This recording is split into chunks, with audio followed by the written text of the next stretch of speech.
Deməli, danışırıq elastiklik qüvvəsindən. Elastiklik qüvvəsi nədir? Deməli, gəlin düsturunu yazaq. F elastiklik bərabər mənfi kx və yaxud da ki, mənfi k vurulsun delta L şəklində. Biz buna deyirik Hooke qanunu. Hooke qanunu. Burada bildiyiniz kimi F elastiklik qüvvəsidir. Elastiklik qüvvəsi ümumiyyətlə bütün qüvvələrin vahidi Newtondur. K burada nədir? Sərtlik əmsalı. Bəs burada x və yaxud da ki, delta L. Bunlar da bizə verir mütləq uzanmanı. Mütləq uzanmanın da vahidi metrdir. İndi sərtlik haqqında birazdan danışacağım. Deməli, burada edən Hooke qanunu. Bəs Hooke qanunu nədir? Hooke qanunu kiçik deformasiyalarda elastiklik qüvvəsi ilə deməli düz mütənasib asılıdır. Məsəl üçün, deməli belə bir sizə yay verir. Əvvəlcə normal halda belə idi. Sonra bu yayı götürür, biraz daha da bu formada açır. Deməli, kənardan xarici qüvvənin təsirindən. Xarici qüvvə də əlidir. Əl. Bu əvvəl bu formadaydı. İndi görürsünüz ki, bu qədər uzandı. Nə qədər uzandı? Deməli, x qədər. Sonra bu yayı, bu gördüyünüz bu yayı birinci, deməli 1 qoyun, 2 qoyun, burada 3 qoyun. Bu yayı indi sıxır. Deməli, oldu artıq burada. Deməli, hər birinə F elastiklik qüvvəsi təsir edir. Burada da F dedi. Deməli, x-imiz bərabər bu hissədə. Birincisi də x-imiz bərabər 0-a. Çünki normal halıdır bu bunun. Deməli, elastiklik qüvvəsi nədir? Ümumiyyətlə, özü elektromaqnet təbiətlidir. Qüvvə isə bütün qüvvələr biz demişik ki, dinamometrlə ölçülür. Dinamometrində iş prinsipi biz ümumiyyətlə qüvvəni öyrənəndə demişdik ki, Hooke qanununa əsaslanır. Amma Hooke qanunu artıq bugün öyrənirik. Hooke qanunu nədir? Elastiklik qüvvəsi hər zaman deməli deformasiyanın əksinə yönəlir. Elastiklik qüvvəsinin deməli asılılığı var. Qrafikləri gəlin baxaq görək necədir. Uzanmadan asılılığı, f(x)'ın deməli x-dən asılılığı gördüyünüz kimi bu formada bir xətt asılılıqdır. Bura deyirik sıxılma. Buna da deyirik deməli uzanma. Bəs elastiklik qüvvəsi x-dan necə asılıdır?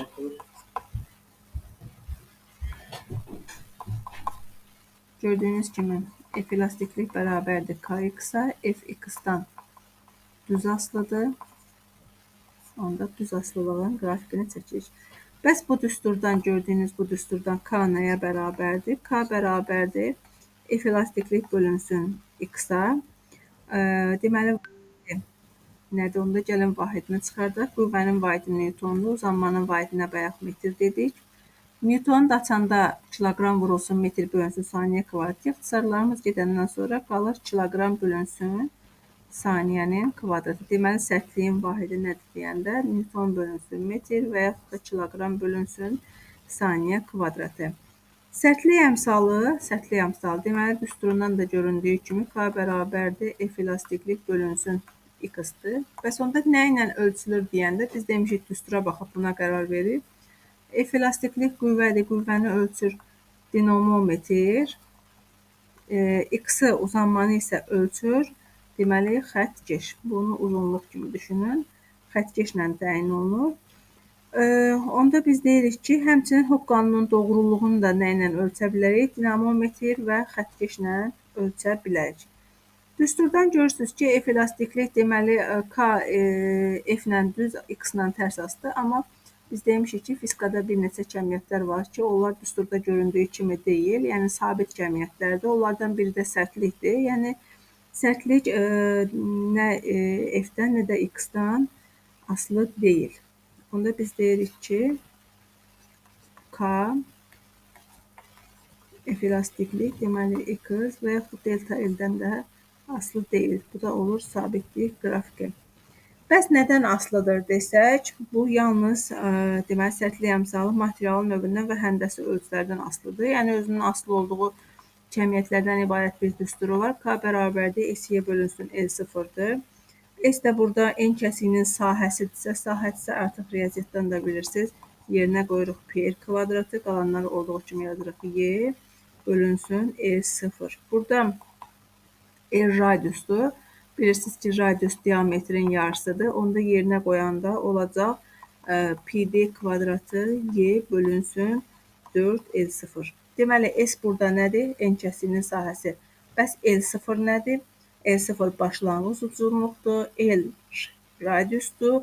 D burada diametrdir. Böyük Y isə, bunu siz 2 dəfə də eşidirsiniz, Young moduludur. Young modulu. Onda biz artıq bu düsturlara baxıb, deməli, asılılıqlarımızı görürük. Onda deyək K sərtlik S-dən Y-dən. Gördüyünüz kimi necə asılıdır? Düz asılıdır. Bəs K L0-dan necə asılıdır? Gördüyünüz kimi tərs asılıdır. Tərs asılılıq qrafikimizi çəkirik. Bəs R kvadratı D kvadratından necə asılıdır? Kvadratik asılıdır. Onda K, bura R və yaxud D yazsaq, kvadratik asılılıq qrafikini çəkirik. Y burada dedik ki, Young moduludur. Young modulu özdə sabit cəmiyyətdir. Nə S-dən, nə L0-dan, nə R-dən, nə də D-dən asılı deyil. Bəs nədən asılıdır? Sual olunsa, yalnız materialın növündən asılıdır. Bayaqlarım sərtliyə demişdik ki, materialın növündən və həndəsi ölçülərdən asılıdır. Yox, modul amma həndəsi ölçülərdən asılı deyil. Yalnız materialın növündən asılıdır. İndi biz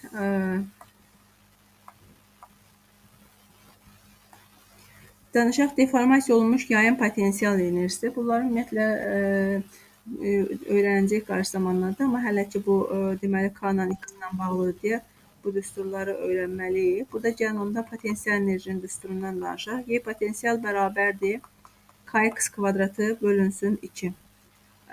Bayaqlarım dedik ki, bu deməli F elastiklik bizə verir Kx-i. Onda bu gördüyünüz düsturun sürətini də, məxrəcini də K-ya vuraq. Sürətini və məxrəcini K-ya vuranda onda yuxarıda belə qalır da. K kvadratı X kvadratı bölünsün 2K. Bunları da Kx-lara bir F desək, onda F elastiklik. Onda olur F-in kvadratı bölünsün 2K. Onda bir düsturumuz da olur. Bu birinci bu oldu, ikinci bu oldu. Sonra digər tərəfdən bayaqların burada deməli biz nə yazmışdıq? Yazmışdıq ki, Y potensial bərabərdir Kx-in kvadratı bölünsün 2 şəklində. Onda bu Kx-in birin belə yazıq, açıq şəkildə bölünsün 2. Bunun birinə bir dənə F elastiklikdir. Onda olsun Fx bölünsün deməli 2 şəklində. Buradan artıq bizə desə ki, birinci düsturdan X-i çıxart. Onda X bərabərdir kök altında 2Y potensial bölünsün deməli K şəklində. Və yaxud da ki, nə edə bilərik?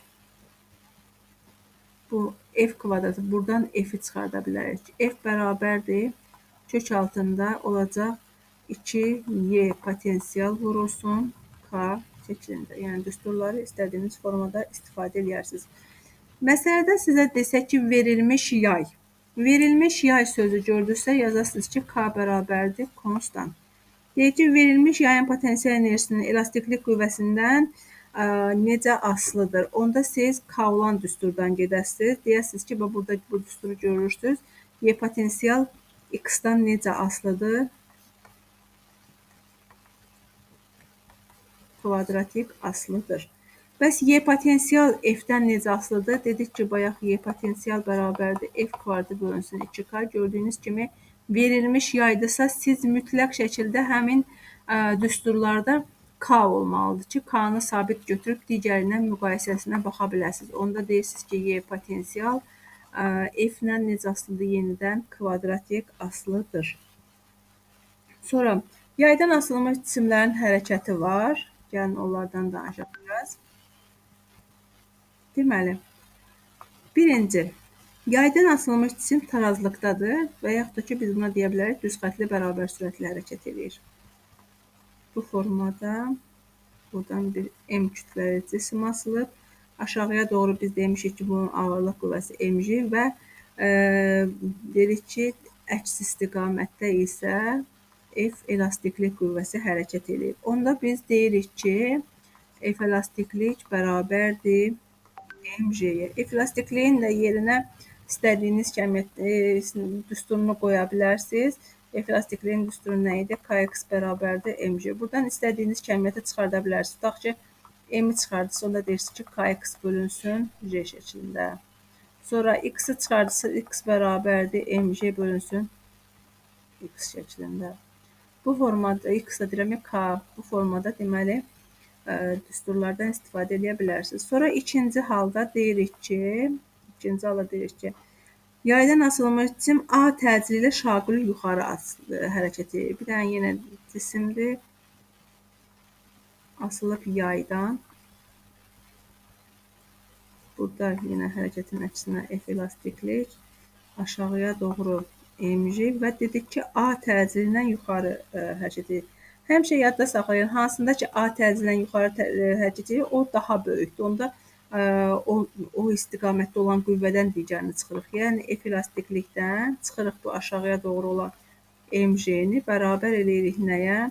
M-A-ya.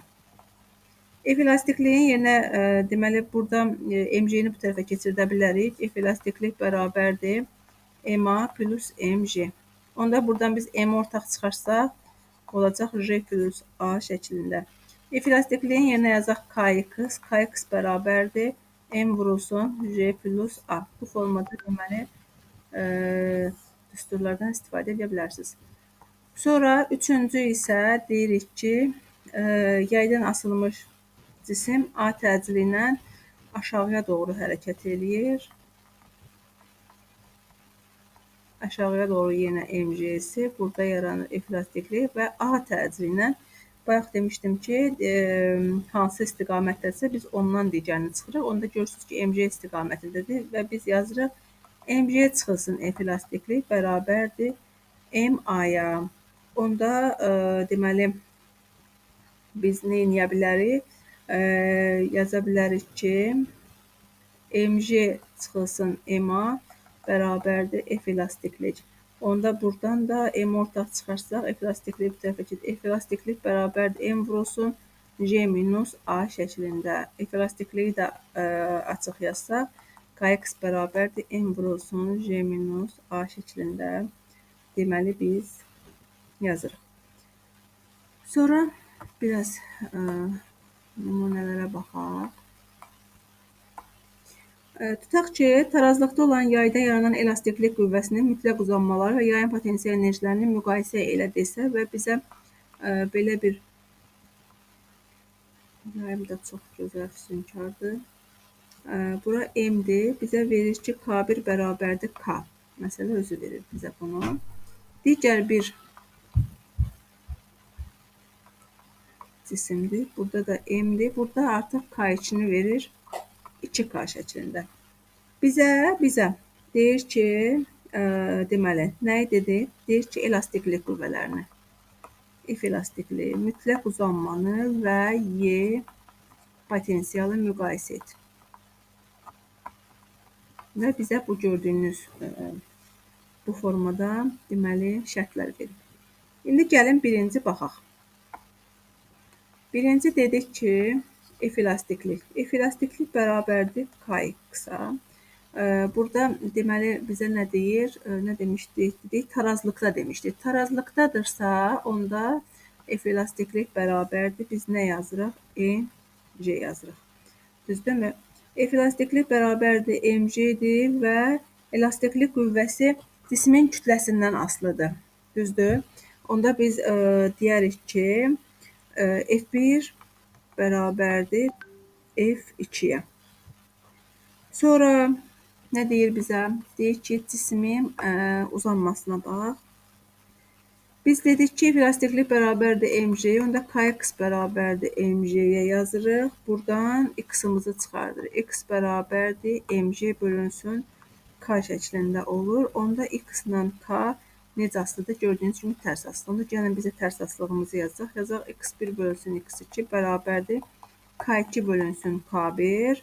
K2-ni məsələ bizə 2K verib, K1-də K verib. Qoyaq yerinə 2K bölünsün K, K-lar sayıdır bərabərdir 2.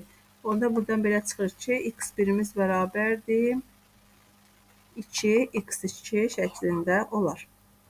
Sonra bizə nə deyirdi? Deməli, bizə deyirdi ki, potensial enerjini tap. Bizə K-lar veribsə, onda biz deməli, o üstüdən istifadə edəcəyik. Həmçinin biz biyaqlarında dedik ki, F1 bərabərdir F2-dir. Onda bu düsturdan gedək ki, F-i sabit götürüb digərlərinin müqayisəsinə baxa bilək.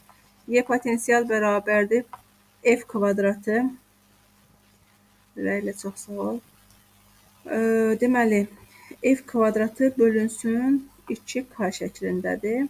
Onda burada F1-lər, burada da dediyim kimi, deməli, bərabərdirsə, artıq biz Y potensialı görürük ki, K-dan tərs asılıdır. Tərs asılıdırsa, biz asılığımızı quraq. Y potensial 1 bölünsün Y potensial 2 bərabərdir K2 bölünsün K1 şəklində. K2-yə demişik ki, 2K-dır. K1-ə demişik ki, K-dır. K-larımız ixtisar edəndən sonra qalır 2. Bu da belə. Sonra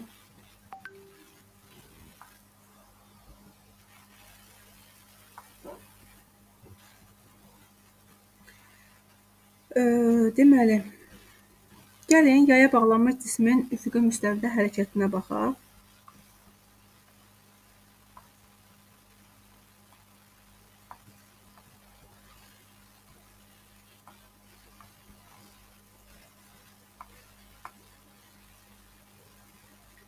M kütləli cisimdir. A tərzi ilə bu istiqamətdə hərəkət edir. Deməli, burada bir yayadır. Cisim bağlanıb yaya. Və cisim, deməli, cismə təsiri dartı qüvvəsi. Burada dartı qüvvəsi elastiklik qüvvəsinə bərabərdir. Biz elastiklik qüvvəsinə demişik kx. Burada, deməli,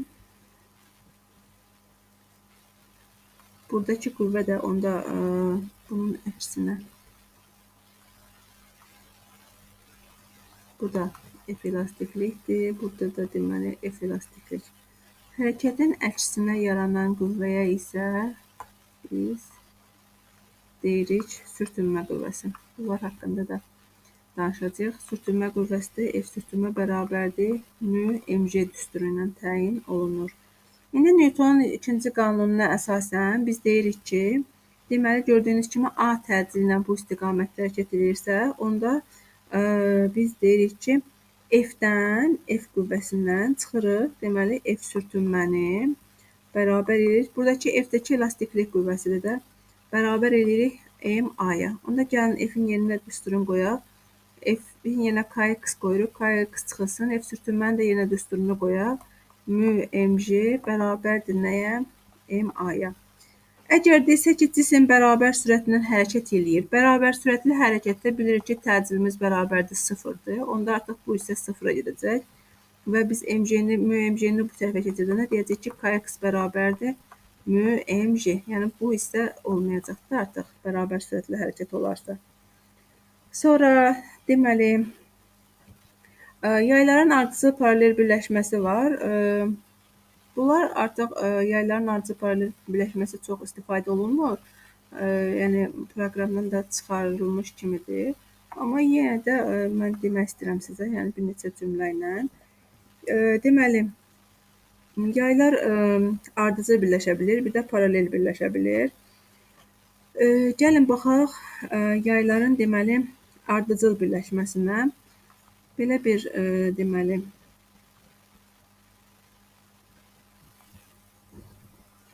bu formada yayları ardıcıl birləşdirək. Buradan da bir M kütləli cisim asaq. Deməli, bu olsun K1, bura olsun K2. Buna deyək F2, buna da deyək F1. F1 də bərabərdir F-ə, F2 də bərabərdir F-ə. Yadda saxlayın ki, yaylar ardıcıl birləşəndə burada F-lər, elastiklik qüvvələri bərabər olur. Yəni F1 bərabərdir F2-yə, nə bilim 3 dənə verərsə bərabər ona. Yəni F-N-ə bu şəkildə. F-N-ə, F-N də F-ə bərabərdir. Sonra ikinci, yayların deməli uzanması onların yəni cəbr cəminə bərabərdir. Yəni x bərabərdir x1 plus x2 plus x3 plus xn şəklində. Onda buradan biz k ümumini tapsaq, k ümumi bu formada yazırıq. Biri üçün yazacağım, digərini artıq özümüz şifahi deyərik. F bölünsün k ümumi bərabərdir. F böl k1 üstə gəl F böl k2 üstə gəl ki F böl kn. Onda burada biz k'ları çıxardarıqsa 1 böl k ümumi F'lər ixtisar gedər. 1 böl k1, 1 böl k2 üstə gəl 1 böl kn şəklində olar. Onda burada xüsusi hal belə olar ki, biz daha çox məsələlərdə 2 dənə yaydan danışırıq. Onda deyir ki, 2 müxtəlif yayın ardıcıl birləşməsi nəticəsində ümumi sərtliyimiz bu formada ifadə olunur. Yəni 99% bizə 2 dənə yay verir və biz bu düsturdan istifadə edirik belə olan halda. K ümumi bərabərdir. K1 vur K2 bölünsün K1 plus K2 şəklində. Əgər bu k-lar eyni olarsa qiymətləri, yəni sayları eyni qiymətlər olarsa və n sayda olarsa, bilmirik neçə dənədir. Onda biz deyirik ki, k ümumi bərabərdir. K bölünsün n düsturu ilə biz ümumi sərtliyi hesablaya bilərik. Bu oldu deməli ardıcıl birləşməsi. İndi yayların paralel birləşməsinə baxaq.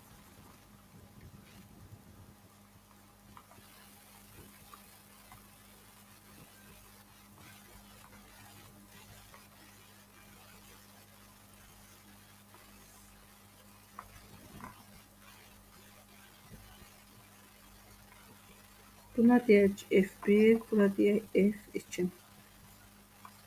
Buradan bir dənə M kütləli bir cisim alsaq. Buradakı qüvvədə olsun F qüvvəsi. Yaylar paralel birləşərsə, burada artıq o birində F-lər bərabər idi, burada X-lar. X1 bərabərdir X2-yə, o da bərabərdir Xn şəklində olar. Onda burada da digər halda F-lərin cəbr cəmi sabit qalır. Yəni F bərabərdir F1 plus F2 plus Fn şəklində. Onda artıq burada k ümumini tapanda k ümumi də bərabərdir K1 plus K2 plus Kn şəklində. Bizə adətən məsələdə yəni 2 dənəsini verərsə, onda k ümumi bərabər K1 plus K2 şəklində olar. Əgər eyni sərtliklərdən söhbət gedirsə, yəni sərtliyin qiymətləri eyni olarsa, onda k ümumi bərabərdir k vurulsun n. N burada saydır. Məsəl üçün 3 dənədirsə, sərtliyin biri 6-dırsa, onda 6 vurulsun 3 şəklində deməli biz istifadə edəcəyik məsələlərdə. Sonra deməli burada biz danışa bilərik sürtünmə qüvvəsi falan. Onları növbəti dərsə saxlayım. Ona qədər deməli çəkidən danışa bilərik. Çəki yəni qısa bir rahat bölmədir. Deməli çəki. Çəki nədir? Cismin dayağı və askıya göstərdiyi təsir qüvvəsidir. Qüvvə. Çəkini çox vaxt uşaqlar kütlə ilə qarışdırırlar, amma yox. Çəki P hərfi ilə işarə olunur, böyük P hərfi ilə işarə olunur. Çəki vektorial cəmiyyətdir, yəni ki, artıq onun ədədi qiyməti də var, istiqaməti də var. Çəki özünü qüvvə kimi aparır, ona görə biz onu deyirik ki, çəki dinamometrlə ölçülür və vahidi Newtondur. Newton da bir Newtondur. Newtonun da açılışını bilirik, kiloqram vurulsun metr bölünsün saniyə kvadratı şəklində. Deməli, gəlin göstərək bunu.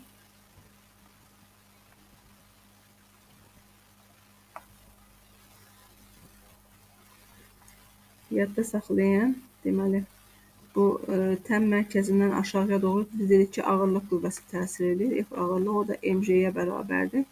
Çəki, bayaqlarında dedim ki, dayağa və askıya göstərilən, baxın burada bu dayaq hissəsi, bax buradan aşağıya göstərilən təzyiqdir P. Bir də bunun əksinə, həmişə çəkinin əksinə bir dənə qüvvə təsir göstərir. Biz buna N deyirik, yəni reaksiya qüvvəsidir. P oldu cismin çəkisi, N reaksiya qüvvəsi oldu, F də ki ağırlıq qüvvəsi. Onda biz burada Newtonun 3-cü qanununa əsasən cismin çəkisi onun gördüyünüz kimi nə ilə bərabərdir? Reaksiya qüvvəsinə bərabərdir. Yəni P N-ə bərabərdir. Digər halda isə biz deyirik ki, ipdə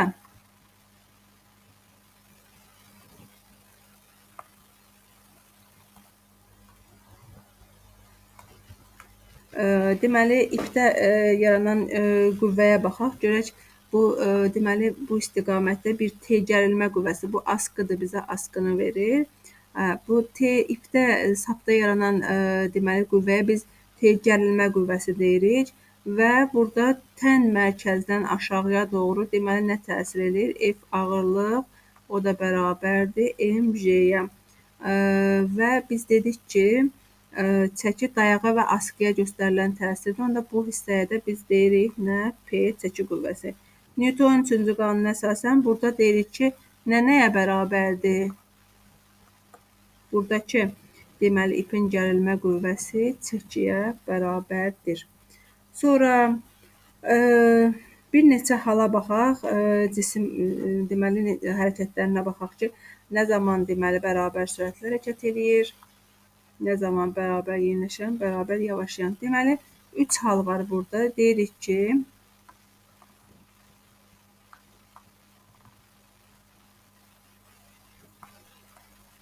birinci deyirik ki, cisim sükunətdədir və yaxud da ki, düz xətli bərabər sürətlə hərəkət eləyir. Biz dedik ki, təm mərkəzdən aşağıya doğru mg təsir eləyir və bu istiqamətdə isə dayağın reaksiya qüvvəsi təsir edir. Düz xətli bərabər sürətlə hərəkətdirsə, onda n bərabərdir mg-yə. Yəni n bərabərdir, p bərabərdir n-ə, o da bərabərdir mg-yə. M-in də yerinə biz istədiyimiz kimi gətirib rho v-nin düsturunu qoyaraq, olar rho v j. Onda bu zaman deyir ki, cismin çəkisi nəyə bərabərdir? P bərabərdir onun ağırlıq qüvvəsinə. Onda bizə desə ki, n və yaxud da p necə asılıdır? M-dən, rho-dan, v-dən, j-dən gördüyünüz kimi düstura əsasən düz asılıdır. Bu birinci halımız. İkinci halda deyirik ki, cisim dayağı ilə birlikdə A təcili ilə şaquli yuxarı qalxır. Bayaqki kimi yenidən şəklimizi çəkirik. Bunun təm mərkəzindən aşağıya doğru mg ağırlıq qüvvəsi. Buradan n. Lakin bir fərqi var ki, cisim A təcilindən yuxarı qalxır. Onda bayaqlarda mən bunu dedim sizə. Nədən nəyə çıxırıq? Deməli, A istiqamətdə olan qüvvədən, yəni reaksiya qüvvəsindən mg-ni çıxıb, bərabər eləyirik nəyə? M-A-ya. Onda bu zaman cisim bərabər yeniləşən, yuxarı doğru bərabər yeniləşən, aşağıya doğru isə bərabər yavaşlayan hərəkət edir. Onda biz düsturumuzu yaza bilərik ki, n bərabərdir p-yə və mg-ni bu üzə keçirdəndə olacaq m-a plus mg və buradan da m mörtəzə xərcini çıxardaramsa, onda olacaq j plus a şəklində. Bu zaman çəki ağırlıq qüvvəsindən gördüyünüz kimi böyük olur. Çünki çəki oldu m vurulsun j plus a, ağırlıq qüvvəsi isə mg. Təbii ki, çəki böyük olacaq. Onda deyirik ki, p böyükdür ağırlıqdan. Düzdürmü? Onda cismin çəkisinin onun deməli təcilindən asılılıq qrafikinə baxaq biz. P A-dan necə asılıdır? Düsturda da görürsünüz. Dedik ki, P bərabərdir M vurulsun J plus A-dır. Gördüyünüz kimi düz asılıdır. Sadəcə artıq orada baxın bu düsturdan da görünür. Müəyyən bir qiymətdən xətt asılıdır. Bu isə hansı qiymətdir? MG qiymətdir bu hissəsi. Sonra cisim 3-cü halda biz deyirik ki, cisim dayaqla birlikdə A təcilindən şaquli olaraq aşağıya doğru hərəkət eləyir. Yenə aşağıya doğru mg, burada reaksiya qüvvəsi, artıq burada A təcilindən aşağı doğru hərəkət edir. Onda nədən nəyə çıxacam? mg-dən reaksiya qüvvəsini çıxacam və bərabər eləyəcəm ma-ya. Onda bu zaman biz deyirik ki, n bərabərdir p-yə, o da bərabərdir n vurulsun. Deməli, buradan biz olur mj çıxılsın m-a şəklində bərabərdir n-ə. M-i ortaq məxrəcə çıxarsa j minus a, mötərizə xarincindən daha doğrusu, n-ə bərabərdir. Onda deyirik ki, m vurulsun j minus a şəklində. Deməli, ağırlıq qüvvəsinin özünün düsturu mj-dir. Bu isə m vurulsun j minus a. Deməli, hansı böyük oldu? Təbii ki, ağırlıq qüvvəsi böyük oldu. Onda biz deyirik ki, çəki kiçikdir ağırlıq qüvvəsindən. Onda cismin çəkisinin onun təcilindən asılılıq qrafikini biz necə qurarıq? P, deməli, A-dan necə asılıdır? Gördüyünüz kimi, bu necə hərəkətdir? Yuxarıya doğru yavaşlayan, aşağıya doğru yeyinləşən. Onda biz bunu bu formada yavaşlayan hərəkət kimi götürürük. Bu nöqtə isə bizə verir mj hissəsini. Sonra cisim sərbəst düşürsə və yaxud da ki, havada asılı vəziyyətdə qalırsa, onda siz sərbəst düşür sözü gördünüzsə, sərbəst düşür və yaxud da ki, havadan asılı vəziyyətdə qalırsa, onda çəki bərabərdir 0 götürürük. Yəni, tutaq ki, sizə desə ki, P M-dən necə asılıdır? Deyirsiniz ki, çəki M-dən, yəni 0-dır. Bu nöqtə bizə 0 nöqtəsini verir. Sonra, məsəl üçün, cisim şaquli olaraq yuxarıya doğru hərəkət edir. Bu formada, deməli, atılır. Bir V sürəti ilə. Sizə burada nöqtələr verir. Deyir ki, 1 nöqtəsində, 2 nöqtəsində, 3 nöqtəsində çəkiləri müqayisə eləyin. Bu gördüyünüz kimi bunlar hardadır? Havadadır da, düzdür? Havaya atılıb da müəyyən bir V sürəti ilə 1-də, 2-də, 3-də hər bir havaya atılıbsa, deməli artıq onun bir dayaq nöqtəsi yoxdur da. Dayaq nöqtəsi yoxdursa, onun necə çəkisi olsun? Biz demişik ki, çəki dayağa və askıya göstərilən təsirdir. Dayağı yoxdursa, deməli bu zaman onun çəkisi 0-a bərabərdir. Onda hər bir nöqtə üçün P1 bərabər P2, o da bərabərdir P3-ə, o da bərabərdir 0-a deyirik. Sonra çəkidən danışarkən sizə deməli nədən danışım? Bizdə qabarıq və çökük körpülər haqqında danışaq. Deməli, görək bunlar nədir? Qabarıq körpü gördüyünüz kimi, hələ görmürsünüz, indi görəsiniz. Deməli.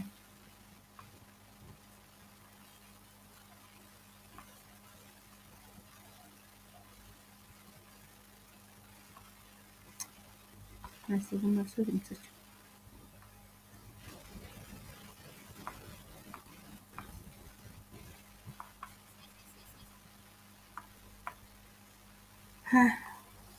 Bu formada bu qabarıq körpüdür. Tutaq ki, burada bir dənə avtomobildir.